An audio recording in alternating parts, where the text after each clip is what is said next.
This is a direct comparison between the Extreme 3D joystick and the Thrustmaster T16000m FCS from a standpoint of an elite dangerous player.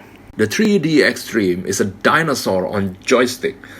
It uses the old technology, but it's pretty robust in a way. We have add head switch, 4 buttons on top, secondary trigger and primary trigger on the stick. By the sides we have 6 additional buttons. Also we have the thruster control at the bottom of it. The movement in the 3D Extreme isn't very smooth and there is some restriction, especially at the end of the angles of movement.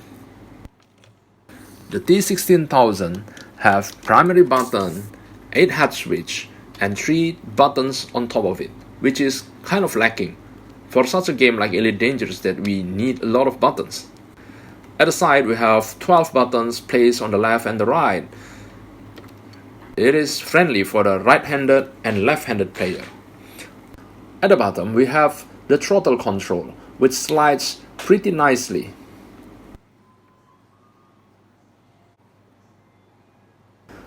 The movement in T16000 is a lot smoother and it has no restriction in any edges of it. The ergonomic of the handle is very different. I personally like the 3D Extreme more because of its slimmer profile, but it depends, it is subjective to the size of your hand. The bottom plate of the 3D Extreme is slightly larger and it has good rubber positioning at the edge of it, so it has better stability.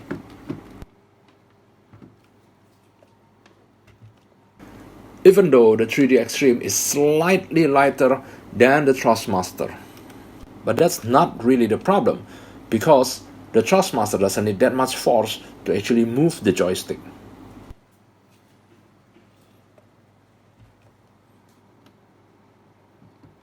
Now we're moving to one of the most important part of the joystick. As you can see, the 3D Extreme is still using a dinosaur kind of technology on the input. So you can see here, the input are kind of jittery. It is not very accurate.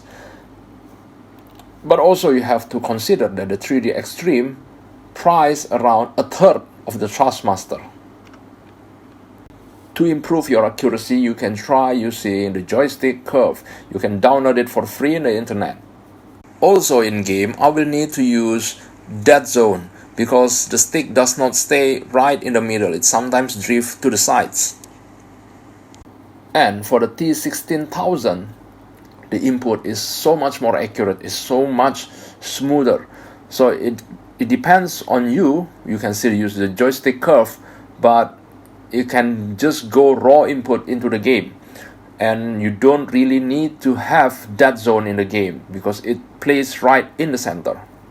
So here is between the two. If you are more into exploration and trading, there is no problem with the accuracy of the 3D Extreme. But if you want more accuracy, you might want to choose the Thrustmaster T16000m FCS.